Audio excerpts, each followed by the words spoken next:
देखते हैं इसमें जो भी प्रश्न पूछे गए हैं रेलवे ग्रुप डी की दृष्टिकोण से बहुत ही महत्वपूर्ण ये प्रश्न है। प्रश्न लिखा है वायु के सापेक्ष जल तथा कांच के अपवर्तनांक क्रमशः 4/3 एवं 3/2 है। जल का कांच के सापेक्ष अपवर्तनांक ज्ञात कीजिए। कांच का वायु के सापेक्ष अपवर्तनांक 1.5 है। वायु का कांच के सापेक्ष के अपवर्तनांक की गणना कीजिए। ये दोनों प्रश्न लिखे हैं। आपको इन दोनों के आंसर भी आ रहे होंगे। आप ईमानदारी से आप खुद समझेंगे। अगर आपको आ रहे हैं और कोई कंफ्यूजन नहीं है, कोई दिक्कत नहीं है, तो आपको वीडियो देखने की आवश्यकता नहीं है। अगर आपको कुछ भी असुविधा हो रही है सॉल्व करने में तो आप इसका देखिए। इसका एक कॉन्सेप्ट है, जैसा कि थंबनेल में लिखा है शॉर्ट ट्रिक। शॉर्ट ट्रिक नहीं है, बस एक कॉन्सेप्ट है। उस कॉन्सेप्ट को ही मैं आपको अच्छे से समझा दूंगा और इस टाइप के प्रश्नों में कभी गलती नहीं होगी।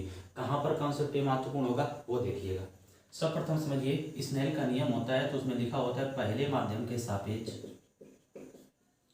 यही होता है पहले माध्यम के सापेक्ष दूसरे माध्यम का अपवर्तनांक। क्या बोला?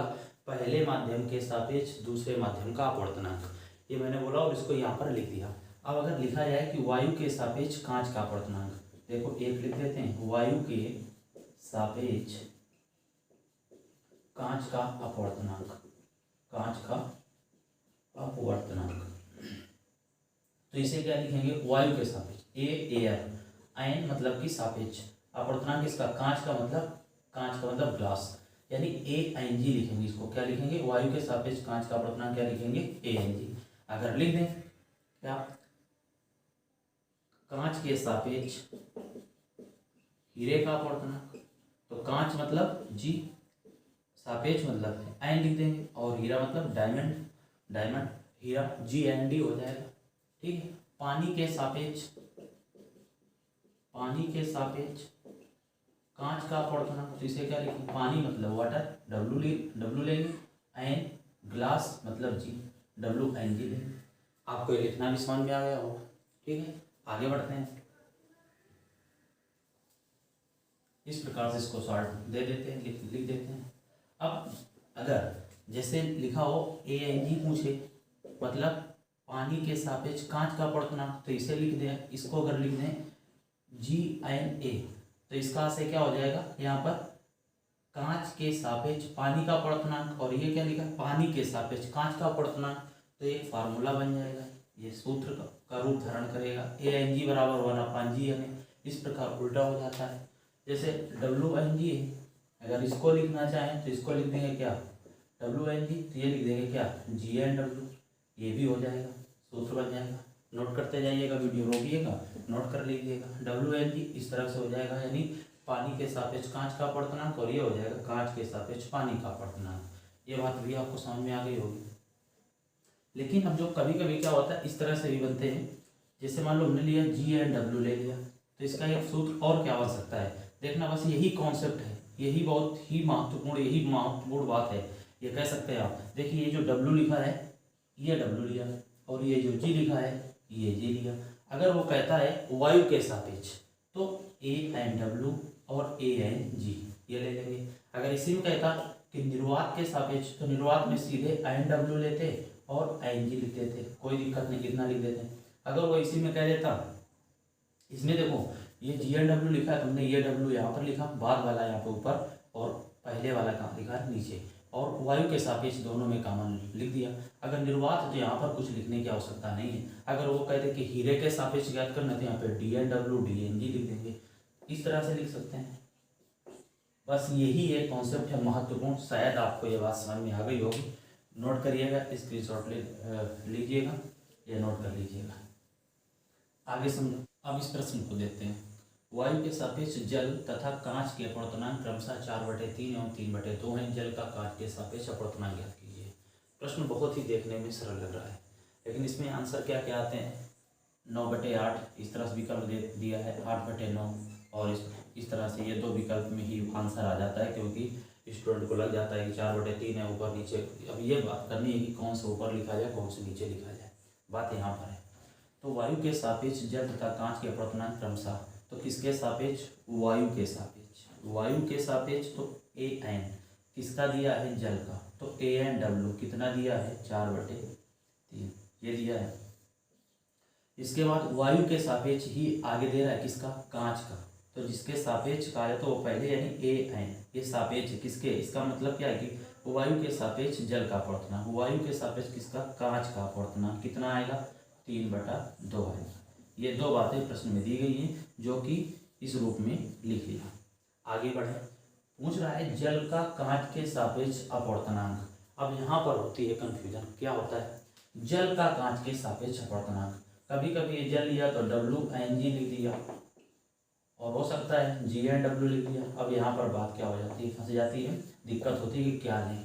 अब समझिएगा, कांच के सापेक्ष देखो लिखा है जल का अपवर्तनांक, जिसका पूछा है तो बाद में, यानी जल का किसके सापेक्ष, कांच के सापेक्ष। कांच के सापेक्ष किसका लेना है, जल का, यानी हमें ज्ञात करना है क्या, GNW। क्या ज्ञात करना है, GNW ज्ञात करना है, ना कि WNG। अंतर है दोनों बातों में। अब जब GNW निकालना है तो इसका फार्मूला आप निकाल सकते हैं, क्योंकि वायु के सापेक्ष दोनों में कॉमन है, तो इसे लिखेंगे। ये यही कॉन्सेप्ट है जो आपको सीखना है। क्या बताया भी है, W बाद में लिखा है तो इसको ऊपर लिखो, और G क्या लिखा है पहले, इसको कहाँ लिखो, बाद में लिखो। इसके बाद जब बाद में लिखा तो ये वायु के सापेक्ष तो ANW, और ये वायु के सापेक्ष निकलेगा जब कुछ नहीं दिया तो ANW, जब निर्वात में कहेगा तो NWNG लिख देंगे, इसका कोई काम ही नहीं है। तो अब यहाँ पर वायु के सापेक्ष है का मान, तो ये लिख दिया। अब जब वायु के सापेक्ष तो ANW का मान कितना दिया गया है प्रश्न में, 4/3। इसके बाद ANG का मान कितना दिया गया है, 3/2। ऊपर ऊपर गुणा करेंगे, नीचे नीचे का गुणा करेंगे, तो 4 दूना कितना 8, और ये कितना आएगा 9, और इस प्रश्न का आंसर आएगा 8/9। अगर भूलवश क्या लिख दिया जाए, जल का कांच के सापेक्ष, जल्दबाजी में क्या लिखें, WNG लिख देते, तो क्या करते, G बाद में लिखते हैं, क्योंकि आपको ये कॉन्सेप्ट तो मालूम हो गया, G बाद वाला पहले, यानी W लिखेंगे, AN लेंगे, ANW लेंगे, तो ANG कितना है, तो आप कहोगे 3/2। ANW कितना है, तो 4/3। तो देखो इसका आंसर कितना आ रहा है, 9/8। आंसर तो अंतर है ना दोनों में, लेकिन ये आंसर क्या होगा, गलत, क्योंकि यहाँ से देखना है कांच के सापेक्ष जल का अपवर्तनांक। कांच के सापेक्ष जल का अपवर्तनांक पूछ रहा है, कांच के सापेक्ष, ये तो पढ़ेंगे इसको, क्या कांच के सापेक्ष जल का अपवर्तनांक, वायु के सापेक्ष जल का अपवर्तनांक, वायु के सापेक्ष किसका अपवर्तनांक, कांच का, ये दिया है। यहीं से बातें स्पष्ट हो जाती हैं। आप इस प्रकार से इसको कह सकते हो कि ये एक प्रकार का शॉर्टकट ही है। ये फार्मूला तो दिया होता है, लेकिन इसको लिखा कैसे जाए, इसमें थोड़ा सा हो सकता है आपको दिक्कत होती हो। जब आप कक्षा 10 में है विज्ञान में, आप जानते भी होंगे, लेकिन वहाँ पर हो सकता है आपने रटा हो, लेकिन यहाँ पर रटने की आवश्यकता नहीं है। आपने समझ लिया कि क्या लिखेंगे। अगर मान लो GND लिखा होता तो इसे क्या लिखते हैं, D, और इसे क्या लिखते हैं, G, और AN अगर वायु को सापेक्ष होता तो इस प्रकार लिख देते हैं। उम्मीद करते हैं आपको पहले प्रश्न का आंसर समझ में आया होगा। अब आगे बढ़ते हैं हम लोग, दूसरे प्रश्न को देखते हैं। सिंपल है, कांच का वायु के सापेक्ष अपवर्तनांक, कांच का वायु के सापेक्ष। देखो जरूरी नहीं कि ये पहले लिखा हो तो हम ये लिख दें GNA, ऐसा नहीं होता। क्या करना है, वायु के सापेक्ष, इससे मतलब है कांच का अपवर्तनांक, वायु के सापेक्ष किसका अपवर्तनांक, कांच का। कितना दिया है, 1.5। पूछा क्या गया है, वायु का कांच के सापेक्ष अपवर्तनांक, यानी वायु का पूछ रहा है, किसके सापेक्ष, कांच के। कांच के सापेक्ष वायु का अपवर्तनांक यानी GNA पूछ रहा है। और ANG और GNA किस प्रकार निकाला जाता है, आपको पहले भी बता दिया है कि GNA होता है 1/ANG, और 1/ANG का मान कितना, 1.5। ये होगा तो ये होगा, कट जाएगा, 15 2 बटा कितना आ जाएगा, 3। जब भाग देंगे तो 0.6 से करके आएगा, और अगर 5 से अधिक संख्या होती है, रिपीट करती है, तो इसे लिख देते हैं 0.67। इसका क्या होगा, इसका क्या होगा, आंसर आ जाएगा।